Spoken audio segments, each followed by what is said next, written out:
Monster RX 93.1. Well, because also I know that you guys had mentioned it had been 8 years since your last project together. So in that 8 years, kamusta naman kayo as a couple? Kinikilig. Hindi makapagtanong si Kayla, kinikilig. Yeah, kamusta kayo sa couple? Sige, Kim, you first. Kami, very happy and very solid, and I think we're in a good place, and yeah, happy naman, and happy ka naman, si, diba? Oo naman. Sobra. Parang hindi naman tayo matatagal ng ganito kung hindi tayo masaya. Wow. Diba? I mean, you guys are such couple goals. Alam mo, it's not easy, especially surviving the pandemic when you are in a relationship. Other than, of course, you guys are both in show business. You guys are in the prime and the peak of your careers. Diba? And people just take it as hindi sila nakikichismis sa inyo masyado. They respect the silence that you guys have.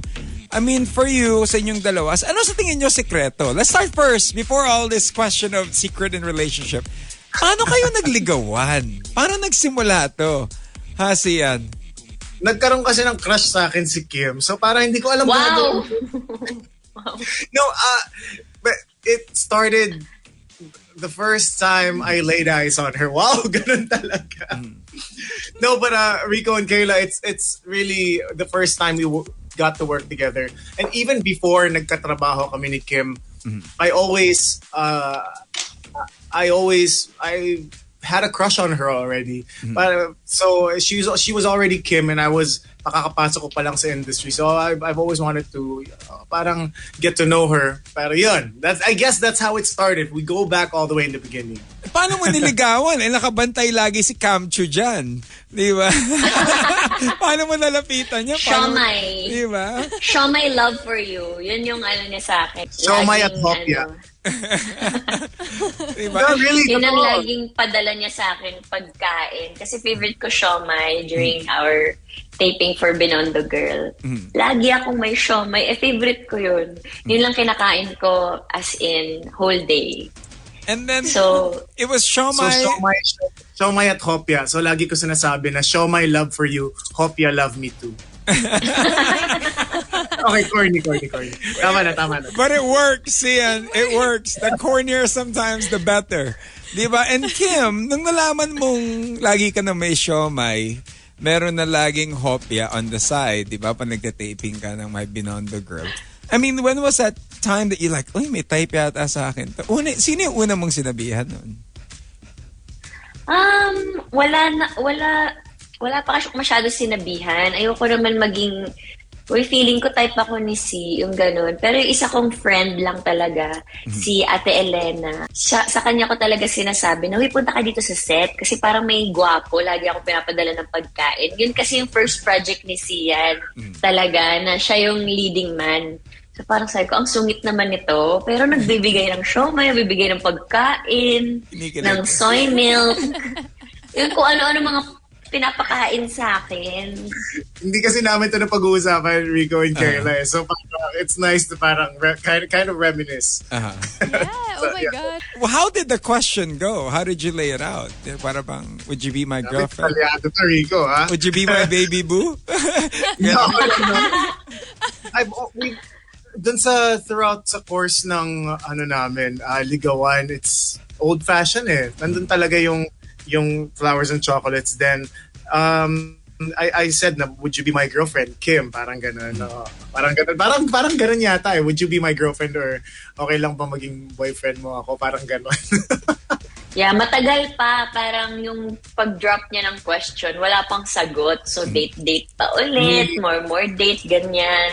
So ako naman from a heartbreak, parang wait lang, isa-isa, dahan-dahan lang. Pero 2 years na yun, after 2 years. Pero takot ako sa relationship, ganyan. So parang sabi ko, wait lang.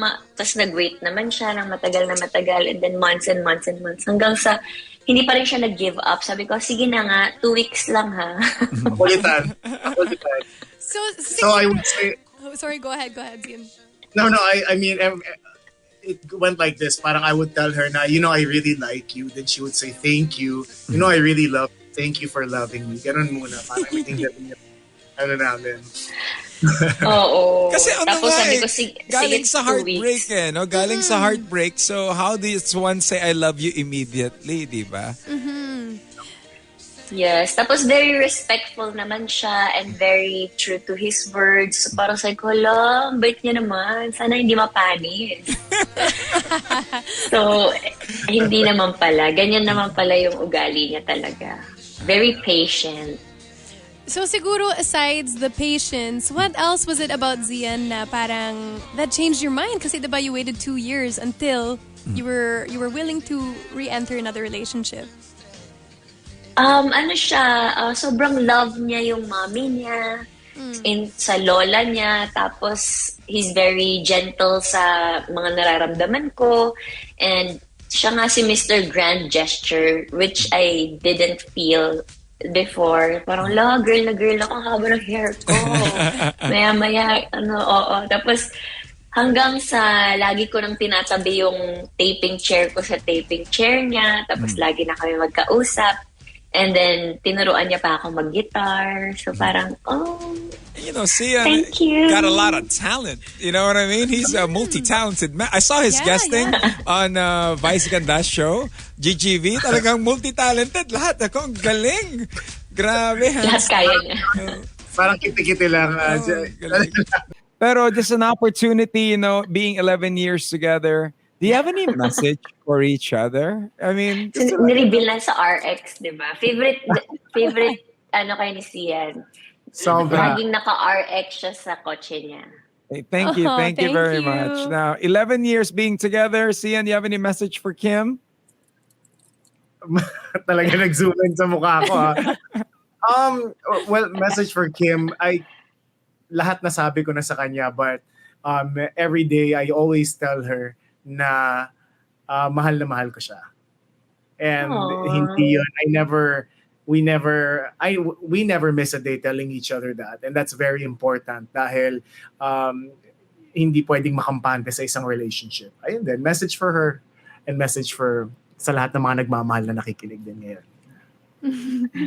That's so sweet. Thank you. Thank you pa rin yung sagot ko. To Sian, I'm always here for you, and you know that I'm your number one fan in everything that you do, and I'm always here for you, and you're my forever always. Oh. Masyado na chika. Yun lang. Cheesy na masyado itong mga pinag-uusapan natin. Ha? Sobra na to.